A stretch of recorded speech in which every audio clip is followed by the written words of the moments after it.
far as to say fateful decision, to do this right up here, list the date as July the 4th. Well, this might have had as much as anything to do with really solidifying the idea in people's minds that this was, in fact, the most important date. Several weeks later, the document itself would be signed by most of the members of the Continental Congress. And this might be the version that'll be a bit more familiar to your eyes. I think of this as being the more iconic version. That is the signed version of this document. Although just so that there's no confusion about what I'm showing you here, this is just a $1.95 copy. There is in fact only one signed copy of this document that's on display in the National Archives building in Washington, D.C.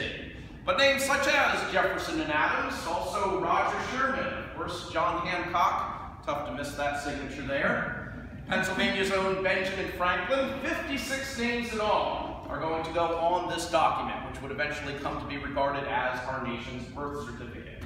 But declaring independence would be one thing, and the fight to win it would continue for another 7 years, finally concluding in the year 1783.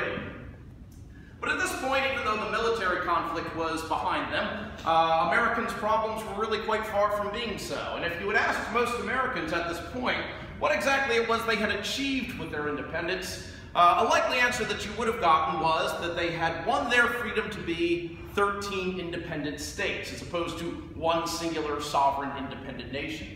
Because America's framework of government at this point, often referred to as being its first constitution, that is, first rules of government, the Articles of Confederation, specifically mentions that the states maintain their sovereignty.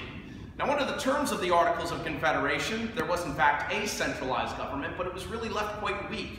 For one thing, it had no taxing authority. Without the ability to tax, there was no way to effectively raise any kind of military. Nor, for that matter, was there any way that this centralized government had to regulate commerce between the states, or settle their various border disputes. And in just a handful of years following the conclusion of this war, the situation was appearing to many to be quite dire. In fact, even select few wondered if we were on the brink of dissolving into anarchy. To the point where some prominent Americans, by permission of their respective state governments, decided upon holding a convention here in this city, again, choosing this very space as the place to meet. Now, the initial purpose of this convention, as many of the delegates saw it, not all, but certainly many did, was that it was to discuss ways of amending the Articles of Confederation. In other words, just tweaking the existing framework of government. But the delegates here rather by far exceeded these perceived instructions by scrapping the Articles of Confederation and composing a whole new set of rules of government. And it is fair to say that not all the delegates here were particularly thrilled at being on board with this. And it often did seem as well in many instances with the bickering and the feuding that would ensue here in this room over this roughly 4-month period of time, again this time period being May to September of 1787, as if the meetings were going to fall apart and simply no consensus reached at the end. But finally, by the date September the 17th, in what was seen as a show of solidarity, the names of 39 delegates to this convention would go on the finished product, that is, sign the document itself, the United States Constitution, right here in this room. There was at least one delegate present who, despite the misgivings of many of his colleagues, including, for that matter, even some of the misgivings that he himself had with the finished product, chose to be optimistic, and that delegate was Benjamin Franklin. Benjamin Franklin here was going to choose to be optimistic, not simply because the delegates had been able to overcome their differences enough and compromise enough, but that they had worked together to create something which for its time was considered to be quite radical and quite revolutionary. What they had worked together to create during this age of monarchies was a form of representative democracy. Now, in the 21st century, that may not seem to be such a big deal necessarily, but over 200 years ago, indeed, during the age of monarchies, it was in fact considered to be quite radical and revolutionary as well. So to convey his optimism at what he was regarding as an achievement at the end of the convention, Franklin here is going to make reference to the chair that's here on the raised platform, which, by the way, is another one of our rare original pieces. It is, in fact, the very chair that George Washington presided from as president of this convention. What Benjamin Franklin there is going to say about the chair has to do with an emblem of the sun right up here at the top of the chair's back. Now, from where you're all standing, that's a little bit difficult to make out, but we can somewhat remedy the situation here, because this woodcut replica will give you a pretty good idea as to what the real thing looks like. Franklin stated that while the debates were taking place here in this room, he had often found time to regard the sun, often pondered upon it, and wondered whether it was rising or setting. He's obviously not speaking literally here. He goes on to state, now at length, I have the happiness to know that it is a rising and not a setting sun. And of course, here what he's saying is that the sun on the chair was in fact just like the new nation, also at its beginning.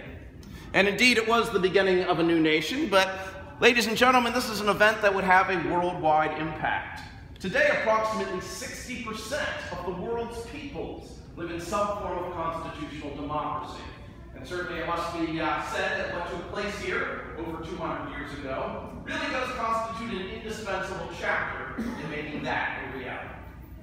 And with that, ladies and gentlemen, I do want to thank each and every one of you for visiting today. It has been my privilege to be your guide through the birthplace of the nation. Should any of you have any questions at all for me, I'll be by the north doors. By that I mean the doors on that side as you exit. Thank you again, and do enjoy the city of brotherly love. One last thing, there is a tour in progress behind you, so we just respectfully ask that you keep your voices down as you exit the building. Thank you.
Is the location of judge or judges